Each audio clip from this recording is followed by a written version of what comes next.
Peggy 18. Ces images ne sont pas fake, elles ne sont pas générées par une IA. Luka Doncic est bel et bien un joueur des Los Angeles Lakers. Et ce week-end, il vient de pondre son premier chef-d'œuvre, son premier grand match sous la tunique Purple and Gold face aux Denver Nuggets de Nikola Jokic. Alors pas d'intro farfelu pour cette fois-ci, pas de comment la chute de Constantinople a influencé l'héritage de LeBron James, mais simplement une question: comment Luka Doncic a-t-il dominé Nikola Jokic et les Nuggets? Si la vidéo vous plaît, n'hésitez pas à la liker, c'est vraiment un énorme soutien pour la chaîne comme d'habitude, et merci à tous ceux qui le feront.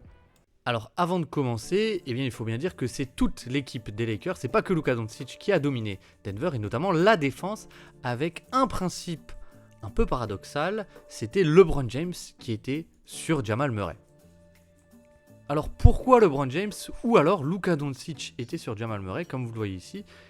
C'était pour pouvoir switcher le pick and roll. Et alors, on était sur un switch roll assez traditionnel de la part des Lakers, comme vous pouvez le voir ici. Et ce qu'on a beaucoup fait du côté Denver, c'est qu'on a fait un premier écran que vous pouvez voir ici, avec Michael Porter Jr. pour Jamal Murray pour impliquer Austin Reeves. Austin Reeves se retrouve sur Jamal Murray. À partir de là, on peut dérouler notre pick and roll. Et vous voyez, on switch Austin Reeves. Et ce qu'ont fait les Lakers, c'est qu'ils ont fait un front. C'est-à-dire qu'on avait le joueur défendu par Nikola Jokic qui venait et qui se plaçait devant pour empêcher la passe facile et le post-up. Et ensuite, on avait souvent soit Jackson Hayes, soit LeBron qui venait faire la double team et empêcher la passe de lob au-dessus. Vous le voyez ici, on ne peut pas faire l'entry pass. Jamal Murray, obligé de passer par Aaron Gordon. On veut faire le high-low. Et là, LeBron, il est là pour couvrir et switcher sur Jokic. Et la très bonne aide de Luka Doncic en deuxième rideau. On a eu vraiment un Doncic assez impliqué défensivement. Et ça, faut aussi le noter. Et très vite, donc, on va avoir LeBron sur Jamal Murray. Ici, vous le voyez. Et l'intérêt, il est simple. En un clip, vous le voyez ici, sur le main à main assez classique, Rui Hachimura va pouvoir sortir. Et LeBron James prend Nikola Jokic. On a deux joueurs au gabarit très similaires, assez musculeux. Et donc, on switch. Aucun décalage. Et tir de Jamal Murray, en l'occurrence, il rentre. Mais ça a été vraiment tout l'intérêt de la couverture, c'était d'annuler ce pick and roll Jamal Murray, Nikola Jokic. Encore un exemple en deuxième mi-temps, vous voyez, on regarde les positions, on a bien LeBron sur Jamal Murray et Rui Hachimura qui fait le fameux front sur Nikola Jokic pour empêcher l'entry pass à Jokic. Et derrière, on a eu beaucoup de couverture dans un second temps de Jackson Hayes, de Luka Doncic qui n'ont pas beaucoup respecté le spacing des Nuggets, Aaron Gordon, Russell Westbrook aussi. Et on a vu un peu les limites de spacing de ces Nuggets. Et vous voyez ensuite, on essaye de faire un pick and roll. Et là, on switch le pick and roll. LeBron face à Jokic, il peut tenir. Aucun mismatch. Et on force encore une fois un tir très bien contesté. Et on attaque alors. Pourquoi est-ce que ce match est intéressant? Parce qu'évidemment, on a Doncic face au edge des Nuggets. Au edge des Nuggets, c'est-à-dire que Denver, traditionnellement, fait monter Nikola Jokic au niveau de l'écran. Vous voyez, ici, on le fait monter pour qu'il n'ait pas à faire un drop et défendre un 2 contre 1 compliqué ici où il n'a pas la verticalité et il risque de prendre des fautes. Et alors, Doncic, le problème, c'est qu'il peut passer au-dessus. Alors là, c'est une position assez marrante parce que c'est un peu le classique qu'il faisait à Dallas. On voit qu'il l'appelle, c'est non, attends Jackson Hayes, je veux pas un pick and roll, je veux un double drive. C'est-à-dire que je veux deux écrans consécutifs de la part de LeBron et Jackson Hayes. Pourquoi ? Pour que je puisse prendre un peu de vitesse, que Jokic ne puisse pas sortir de suite. Et surtout, là, il y a un premier switch. Aaron Gordon se retrouve sur Doncic. L'écran est bien posé. Et si Aaron Gordon est là, ça veut dire que c'est à Christian Braun de faire la rotation, qui serait un peu moins efficace. Nikola Jokic monte sur Doncic. Et Doncic, la magie de Doncic, le petit regard vers LeBron. Christian Braun est complètement frisé. Et je libère à Jackson Hayes et un dunk facile créé par Luka Doncic. Et donc face à un Denver qui switch tout sauf Nikola Jokic, qu'a fait Doncic, c'est qu'il a ciblé Jamal Murray.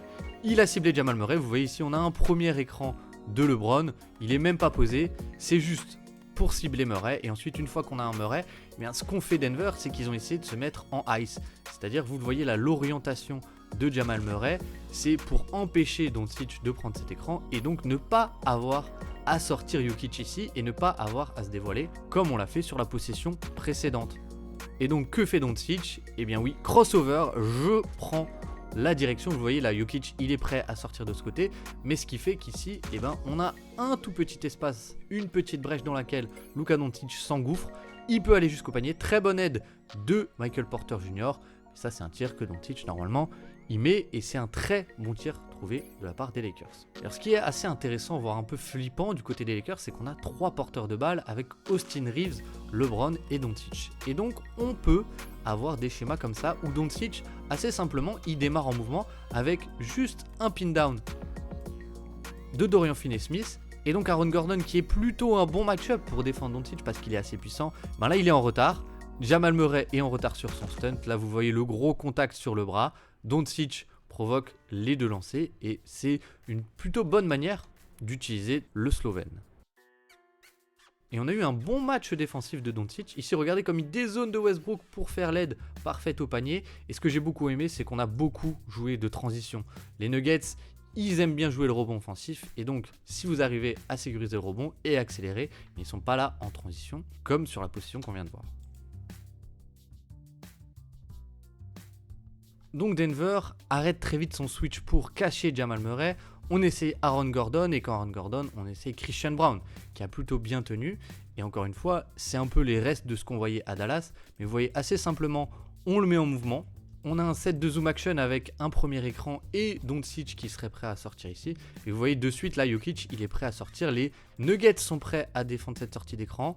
Jamal Murray reste bas et Doncic, il voit ça, il prend même pas l'écran. Et hop, petit tir. Grand ouvert, ficelle, et l'écart se creuse pour les Lakers. Le casse-tête continue pour les Nuggets.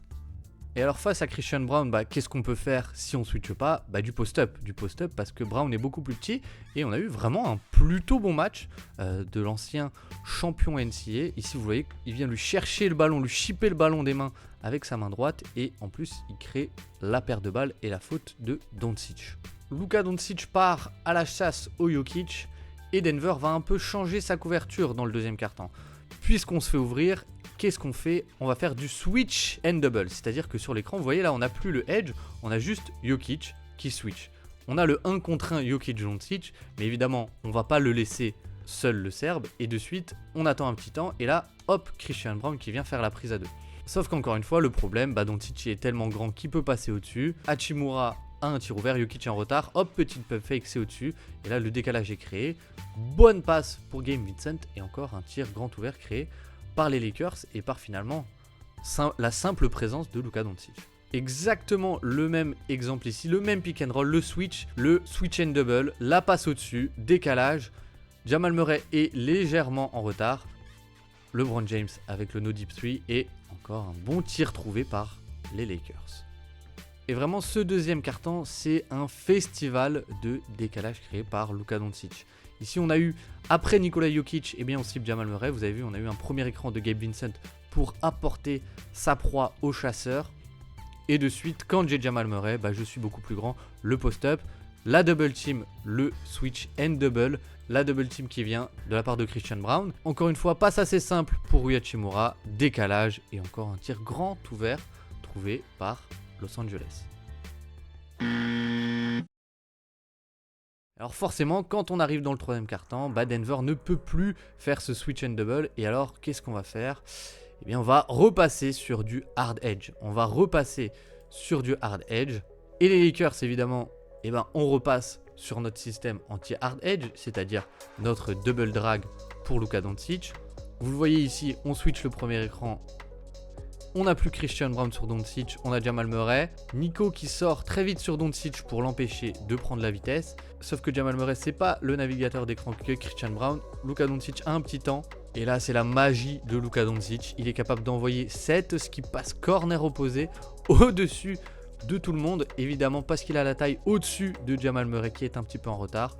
Ça arrive parfaitement. Ah non, pas tout à fait parfaitement dans les mains de LeBron James. Et encore un bon tir malgré le bon close-out pour le coup d'Aaron Gordon qui force un tir manqué.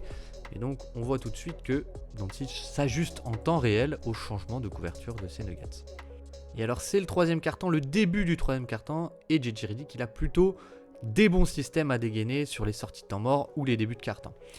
Ici on va avoir un horns out, c'est-à-dire qu'on a le horns, c'est-à-dire 2 poseurs d'écran en tête de raquette et 2 joueurs dans les corners. Vous voyez ici on met Jackson Hayes juste pour avoir le horns, même si normalement on a un shooter.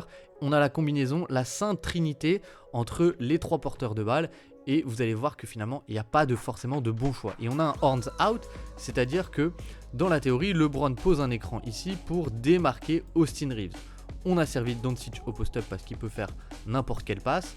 Jamal Murray essaye de rejeter l'écran, donc Austin Reeves y cut. Murray se retrouve en retard, donc Aaron Gordon est obligé de venir ici empêcher le cut. Et donc que fait LeBron? LeBron y pop et il se retrouve tout seul à 3 points. Doncic exécute parfaitement. Tir ouvert pour LeBron, ça ne rentre pas. Mais on voit que vraiment les combinaisons avec ces 3 là, il n'y a pas forcément de bon choix pour la défense. Donc Denver étant hard edge, et bien parfois il n'y a pas besoin de se prendre la tête avec Doncic. On appelle un écran simple. On a encore Christian Braun qui est en ice. Et bien Doncic, si on lui laisse cet espace, et bien il va le prendre tout simplement. Et vous voyez, ça prend légèrement, Jokic qui est prêt à sortir là, ça le prend légèrement à contre-pied. Il n'est pas du tout en position de sortir, ça laisse un tout petit espace à Doncic. Et ce qui est très intéressant aussi, c'est qu'on met LeBron et Austin Reeves ici. On met Austin Reeves à une passe près et on met LeBron dans le corner opposé parce qu'on sait que quand on va faire un hard edge, ça va être le défenseur du corner opposé, à savoir Michael Porter Jr. qui va dézoner ici. Et donc ça va être le joueur qui est dans le corner opposé qui va se retrouver seul, à savoir LeBron. Vous voyez là, Jokic, il n'est pas en position de sortir très fort sur Doncic. Le petit jeu de pied pour empêcher la pocket pass, mais en fait, Doncic il s'en fiche, passe au-dessus, corner opposé pour LeBron. Très bon X-out de la part de Denver avec Aaron Gordon, mais LeBron attaque l'intervalle et peut finir au panier. C'est magnifique. Et tout n'est pas parfait encore, en tout cas. Doncic ici sur transition, il provoque le switch de Jokic, et regardez, regardez comme il lève les bras, il demande de suite à recevoir le ballon pour attaquer Jokic en isolation évidemment. Il n'est pas servi, il est un peu frustré. Denver a le temps de pré-switcher et de remettre Jamal Murray sur lui. Mais on a 3 excellents porteurs de balles, on appelle un pick and roll. Ici, Jokic encore dans son edge, un peu plus soft edge, on voit qu'il monte moins agressivement que Doncic. Et cette fois, Hachimura qui était dans le corner opposé parce qu'on n'est pas sur un jeu placé, ben, qu'est-ce qu'il fait? Il reste pas là parce que Austin Reeves n'est pas capable de faire cette passe. Et il va venir juste ici, dans le dos du Lomen, dans le dos de Christian Braun. Austin Reeves le sert parfaitement. Et encore un dunk facile pour les Lakers. Alors ce troisième carton ne se passe pas bien pour Denver. Il faut changer quelque chose. Et on va donc changer la couverture. On va passer presque sur une zone pour garder Nikola Jokic très loin de Doncic. Une zone est presque un switch all en fait, où on pré-switch tout. Vous voyez là, Jackson Hayes, il monte pour venir poser l'écran à Luka, sauf qu'en fait, Denver pré-switch et c'est Jamal Murray qui se retrouve sur Jackson Hayes. L'intérêt, c'est de ne pas avoir Jokic, et donc, vous allez le voir, c'est évidemment de pouvoir switcher le pick and roll. On switch le pick and roll, pas de décalage, pas de 2 contre 1 pour Doncic, pas d'angle de passe possible. Sauf que le problème, c'est qu'on a Jamal Murray face à Doncic. Et Doncic, il y va en puissance. Il est beaucoup plus grand. Hop, avec l'épaule, je crée la séparation. Et là, petit tir dans mon fauteuil. Et le casse-tête continue pour Denver. Alors, ce qui est un peu frustrant, c'est qu'on n'a pas eu beaucoup de jeux à 2 entre LeBron et Doncic. Ici, vous voyez, Doncic pose l'écran. En fait, on a un exit screen pour Austin Reeves. Et donc, on ne voit pas ce pick and roll. C'est pas ça le système finalement.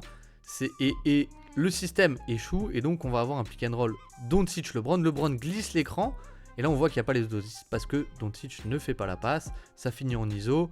Finalement, Austin Reeves attaque bien le close-out et un petit flotteur, mais on n'a pas encore eu ce jeu à 2 Doncic LeBron dévastateur.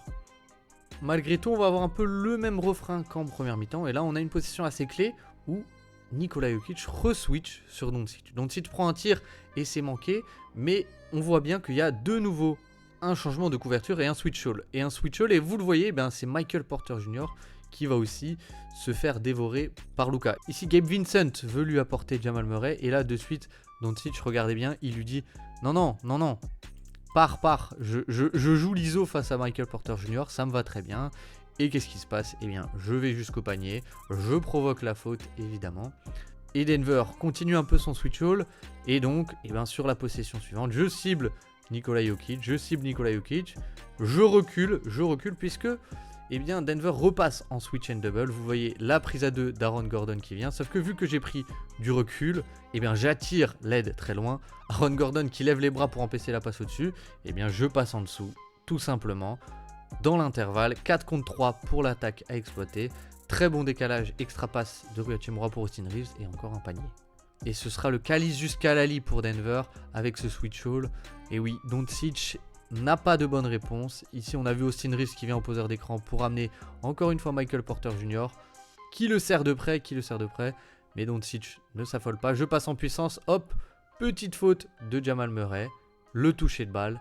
N1. C'est sensationnel. Et voici pour ce premier gros match de Luka Doncic, de l'ère Luka Doncic aux Lakers. C'est vrai qu'offensivement, ça a été assez impressionnant avec Austin Reeves, LeBron et le bon spacing de ces Lakers. On espère pour les fans des Lakers que cette belle performance en appellera d'autres. En tout cas, j'espère que cette vidéo vous aura plu. N'hésitez pas à la liker pour nous soutenir comme d'habitude. C'est le meilleur moyen de nous aider. Merci à tous de m'avoir écouté. Bonne fin de journée et à très vite. Ciao, ciao.